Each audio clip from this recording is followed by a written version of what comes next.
በኦማን ሀገር ዳንስና ጭፈራ የሚወዱ ከሆኑ ለእርሱ የሚሆን አጭር ምክር አለን። ምን ያህል የተመሰከረለት ተወዛዋዥ ቢሆኑ ከሰርግ ፕሮግራም ውጪ ኦማን ውስጥ መጨፈር በአይን አውጣነት አስከስሶ በገንዘብ ሊያስቀጣዎትም ይችላል። ስለዚህ የዳንስ አምሮቶችን በሆቴልዎት አሊያም በቤትዎት ያድርጉት። ኦማኖች በእንግዳ ተቀባይነታቸው ይታወቃሉ። አንዴ እንግዳ መሆንዎትን ከተናገሩ ቀኑን ሲጋበዙ መዋል ነው። ቡናና ቴምር ትልቁ ግብዣቸው ነው። ነገር ግን አንድ ችግር አለ።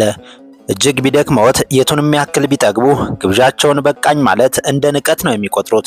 ስለዚህም ሊያስቡበት ይገባል። ኦማኖች መኪናን የክብር መገለጫ አድርገው ነው የሚቆጥሩት። ለፈረስ ያላቸውን ፍቅር ይለያል። ለመኪና ያላቸውን ክብካቤ ለቤተሰባቸው ከሚያሳዩት ጋር እኩል ሳይሆን አይቀርም። አብዛኛው ዜጎች የመኪና ባለቤቶች ናቸው። እንደ ሌክሰስ፣ እጅዋገን፣ ጂፕና ቪኤት ያሉ ፎር ዊል ድራይቭ መኪኖችን ይመርጣሉ። መንግስት ለዜጎች ከፍተኛ የነዳጅ ድጎማ ስለሚያደርግ የነዳጅ ወጪ የሚያሳስባቸው ጉዳይ አይደለም። ከዚህም ምክንያት ኦማን ብዙ የህዝብ ትራንስፖርት አማራጭ የላትም። በሀገሪቱ ባቡር የሚባል ነገር አይታወቅም። ኦማን ውስጥ የተገኙት ለጉብኝት ከሆነ ተመራጩ ትራንስፖርት መኪና መከራየት ነው። የኦማን ዜጎች ከፍተኛ የመንግስት ድጋፍ ስለማይለያቸው የከፋ ድህነት የለባቸውም። ቤትና መኪና የሌለው ኑሮ የከበደው ዜጋ ማግኘት ይከብዳል። ኦማን በመጠኑም ቢሆን ስራ አጥ ዜጋ አላት። ነገር ግን መንግስት ስራ እስከሚያገኙ በየወሩ ድጋፍ ያደርግላቸዋል። በሀገሪቱ ትምህርትና ሕክምና ነፃ ነው። በሀገር ውስጥ ሕክምና መፍትሄ ያላገኙ ዜጎች ሙሉ ወጫቸው በመንግስት ተሸፍኖ ከሀገር ውጭ እንዲታከሙ ይደረጋል። ተማሪዎች ጠንክረው ይማሩ እንጂ ወደ ውጭ ልኮ ማስተማር የመንግስት ድርሻ ነው። ቤት መገንባት የማይችሉ ዜጎች ምንም አይነት መያዣ ሳይጠየቁ ከወለድ ነፃ በረጅም ጊዜ የሚከፈል ብድር ተመቻችቶላቸው ቤት ይሰጣቸዋል። ኦማን ዓለማችን ላይ ሶስተኛዋ ጠንካራ የመገበያ ገንዘብ ያላት ሀገር ነች። የኦማን ገንዘብ ኦማን ሪያል ይባላል። አንድ ኦማን ሪያል $2 ከ60 ሳንቲም ይመነዘራል። ነዳጅ የኦማን ኢኮኖሚ ዋልታ ነው። ሀገሪቱ 4.8 ቢሊዮን በርሜል ነዳጅ በከርሰ ምድሯ ይዛለች። በየቀኑ 1.1 ሚሊዮን በርሜል ነዳጅ ለዓለም ገበያ ታቀርባለች። ቻይና፣ ህንድ፣ ደቡብ ኮሪያ እና ጃፓን ዋነኞቹ ደንበኞቿ ናቸው። ነዳጅ የመንግስትን ገቢ 65 ከመቶ ይሸፍናል። ቱሪዝም ሌላኛው ነው። በየዓመቱ ኦማንን ከ2 ሚሊዮን በላይ ዓለም አቀፍ ቱሪስቶች ይጎበኟታል። ሀገሪቱ የቅንጦትና የጀብዱ ፈላጊዎች መዳረሻ ነች። ኦማን ጭው ያለው በረሃዋ ላይ ሳይቀር የአገልግሎት ዘርፉን ከነፃ ኢንተርኔት ጋር ታቀርባለች። ነገር ግን ሙሉ ሀገሪቱን ሊያስጎበኝ የሚችል የመሰረተ ልማት እጥረት አለባት። ንግድና ማኒፋክቸሪንግ ይከተላል። ኦማን የዓለማችን 8ኛዋ ከገልፍ ሀገራት 2ኛዋ ቴምር አምራች ሀገር ነች። ዕጣን፣ አሳና ኢንዱስትሪ ውጤቶች ለዓለም ገበያ የምታቀርባቸው ምርቶቿ ናቸው። ማዕድን ማውጣት፣ ባንክና ፋይናንስ ሌሎቹ ናቸው። ኦማን በ2040 ከነዳጅ ጥገኝነት ለመላቀቅ እቅድ ይዛለች። ኦማን የሀብታሞች ሀገር ነች።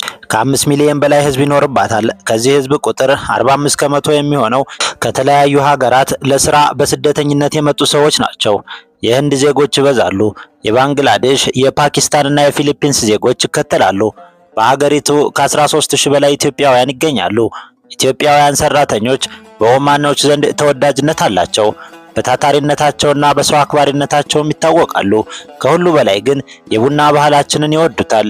ኦማኖች ቡና አፍቃሪዎች ናቸው። ለቡና ያላቸው ፍቅር ከኛም ይበልጣል። ኢትዮጵያውያን ደግሞ ባይዘመርልንም የቡና ጠበብቶች ነን። በዚህ ምክንያት ለኛ ያላቸው ውዴታ ከፍ ያለ ነው። ስለዚህ በኦማኖች ዘንድ ተወዶ ደሞዝ ለማስጨመር ወይም ቪዛዎትን አሳድሰው ተጨማሪ ዓመታትን በስራ ለማሳለፍ ጎዝጎዝ አድርጎ አቦል፣ ቶናና በረካ እያሉ ማጠጣት ጥሩ ዘዴ ሳይሆን አይቀርም። አብዛኛው ኢትዮጵያውያን ሴቶች ናቸው። በሰራተኝነት በድርጅት ውስጥ ጽዳትና በውበት ሳሎኖች ውስጥ ተቀጥረው ይሰራሉ። ኦማን የስራ ሀገር ነች። በተለይም ቋንቋ ችለው በሕክምና፣ የኮንስትራክሽን፣ የኢንጂነሪንግ፣ የሆቴልና የቴክኖሎጂ እውቀት ካለዎት ጥሩ ዕድል ይዛለዎት ትመጣለች። ኦማን በሀገሪቱ ውስጥ ቀጥሮ ማሰራት የሚፈልግ አሰሪ ላገኙ ሰራተኞች ለ2 ዓመት የሚቆይ የሰራተኛ ቪዛ ትሰጣለች። እድሌን ልሞክር ካሉም መንገዱን እንንገሮት። ቀጥሮ ሊያሰራ የሚችል አካል በህጋዊ ኤጀንሲዎች በኩል ማግኘት ይችላሉ። የታደሰ ፓስፖርት፣ ለህክምና መረጃ፣ የሙያ ሰርተፊኬት እና 2 ጉርድ ፎቶዎችን ከአገልግሎት ክፍያ ጋር ማቅረብ ከቻሉ ከእርስዎ በኩል ያለውን ጉዳይ ጨረሱ ማለት ነው። ነገር ግን ከላይ የጠቀስናቸው የመንግስት ጥቅማ ጥቅሞች ለዜጎች ብቻ የሚደረጉ ናቸው። ስደተኞች እንኳን ሊያገኟቸው በቅጡ የሚያውቋቸውም አይደሉ። ስለዚህ ለእርስዎ በመጠኑም ቢሆን የኦማን ህይወት ሊከብዶት ይችላል።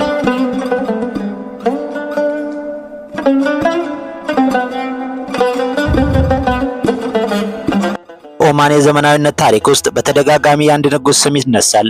ሱልጣን ቃቡስ ቢን ዘይድ የኦማን አባት የሚል ቅጽል ስም አላቸው። ኦማንን እንደ አውሮፓውያን አቆጣጠር ከ1970 እስከ 2020 ድረስ ለ50 ዓመታት አስተዳድረዋል። ወደ ስልጣን የመጡት ሰላማዊ በሆነ መፈንቅለ መንግስት የቀድሞው የኦማን አስተዳዳሪንና የገዛ አባታቸውን ሱልጣን ሰይድ ቢን ቴሙርን ከስልጣን አስወግደው ነበር። ሱልጣን ሰይድ ቢን ቴሙር ኦማንን ከ1932 እስከ 1970 ለ38 ዓመታት ያስተዳደሩ ንጉስ ናቸው። ነገር ግን በእነዚህ ዓመታት ሱልጣኑ ሀገራቸውን ማዘመንና የህዝባቸውን ህይወት ማሻሻል አልቻሉም። በእሳቸው ዘመን ዘመናዊ ትምህርትና ሕክምና ቅንጦት ነበር ይባላል። ሱልጣኑ ሳይክል መጋለብን፣ ሬዲዮ መስማትና መነጽር ማድረግን ሳይቀር የሚከለክሉ አምባገነን እንደነበሩ ይነገራል። ነገር ግን የሱልጣኑ ህይወት በህዝባቸውም ከሀገራቸውም የተለየ የቅንጦት ህይወት ነበር። ሱልጣን ቃቡስ ደግሞ በቅንጦትና ድሎት ያደጉ ልዑል የእኚህ ንጉስ ልጅ ነበሩ። በዛ ላይ ሲያድላቸው ለንጉስ አባታቸውም ለልዕልቷ እናታቸውም ብቸኛ ልጅ ናቸው። ይህ ማለት የአባታቸውን ስልጣን የሚረከቡት ብቸኛ አልጋ ወራሽ እሳቸው ናቸው ማለት ነው። በዚህም ለንግስና የሚያበቃቸውን የአስተዳደርና የውትድርና እውቀትን ለመቅሰም ከሀገር ውጭ ተላኩ። ወደ ህንድ ተጉዘው የእንግሊዘኛ ቋንቋን ወደ እንግሊዝ ሀገር አቅንተው ውትድርናን በተግባር ሀገርና ህዝብን ማስተዳደርን ከመሰረቱ ተምረዋል። በ1964 የውጭ ትምህርታቸውን አጠናቀው ወደ ሀገራቸው ሲመለሱ ህዝቡ በድህነት ንጉሱ አባታቸው በቅንጦት ተቀበሏቸው። ይሄኔ ዛሬም ድረስ በህዝባቸው እንዲከበሩ ያደረጋቸውን አካሄድ ተከተሉ። ሱልጣን ቃቡስ ከቅንጦት ይልቅ ለሀገራቸው እድገትና ለህዝባቸው ነጻነት ሲታገሉ ገባ። አባታቸውን ስለ ልማት አስተዳደርና ግልጽነት ያፋጥጡት ጀመር። ነገር ግን ይህ አካሄዳቸው በሱልጣን አባታቸው ዘንድ በበጎ አልታየላቸውም። ይልቁንም ተጽዕኖ እንዳያሳድሩ በመፍራት ሱልጣኑ ልጃቸውን የቁም እስረኛ አድርገው በቤተ መንግስታቸው ውስጥ አሰሩት። ይህ ወቅት ለሱልጣን ቃቡስ ተጨማሪ ስለ ሀገራቸው ታሪክ፣ ስለ ዓለም አቀፍ ግንኙነቶችና ስለ ሸሪዓ የሚያጠኑበትን አጋጣሚ ፈጠረላቸው።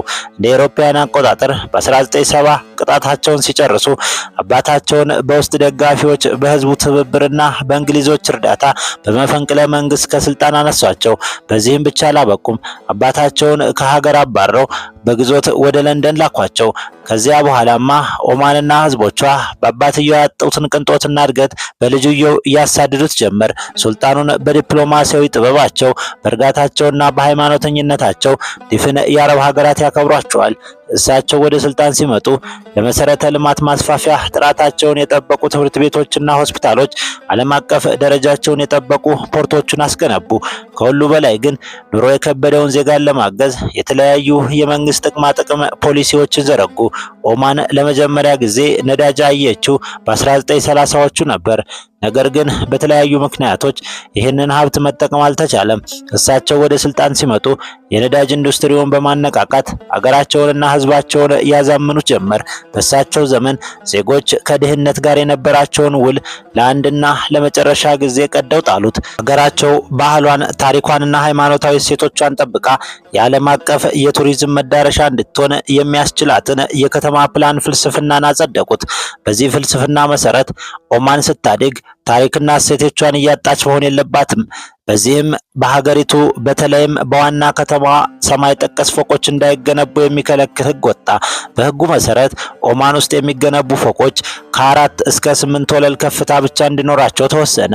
ኦማን ከጎረቤቶቿ የተለየ የተፈጥሮ ሀብት ያላት ሀገር ነች። ስለ መካከለኛው ምስራቅ ሀገራት የምናውቀው ጭው ያለ በረሃ፣ ከፍተኛ ሙቀት፣ ዝቅተኛ የዝናብ መጠንና ያነሰ የተፈጥሮ ሀብት እንዳላቸው ነው። ብዙም አልተሳሳትንም። ምክንያቱም አብዛኛዎቹ ሀገራት በእንዲህ አይነት መንገድ ሊገለጹ ይችላሉ። ነገር ግን ኦማን ከነዚህ ትለያለች። ሁሉንም አይነት መልክዓ ምድርና የአየር ጸባይ በአንድ ይዛለች። ከ300 በላይ ደሴቶች አሏት። በረጅም የባህር ዳርቻዎቿ፣ በውብ ፏፏቴዎቿ፣ በሐይቆቿ፣ በዋሻና ሸለቆዎቿ፣ ከሁሉ በላይ ግን በረጅም ተራራዎቿ ትታወቃለች። የኦማን 20 ከመቶ መሬት ተራራማ ነው። ዋና ከተማዋ ለምሳሌ ባለሀጀር ተራሮችና በገልፍ ኦፍ ኦማን መካከል ትገኛለች።